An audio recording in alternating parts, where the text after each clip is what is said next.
Well, John, I'm not very good at math, but we're going to have 13 guys on scholarship. So I'm not sure we're at 9 and 7. I don't think that's correct. Who do you got for those numbers?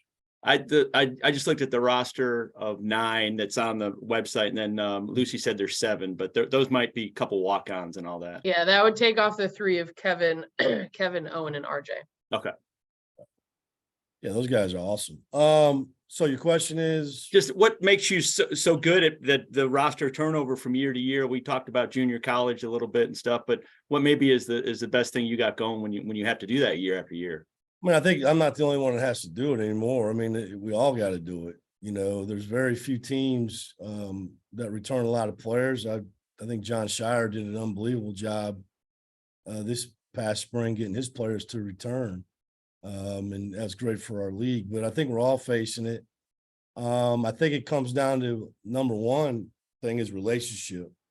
You have to have a real relationship with your players, and you have to work hard at it.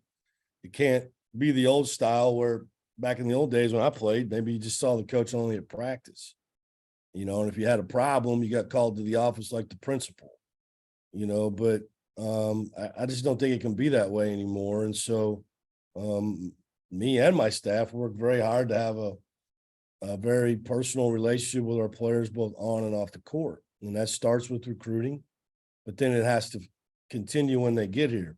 That takes time and it takes energy.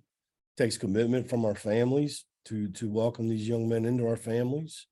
And so I think it's a lot of that. I'm not sure how much coaching is involved in it. I know it is, but I think to answer your question, I think it's probably more based on relationship than anything.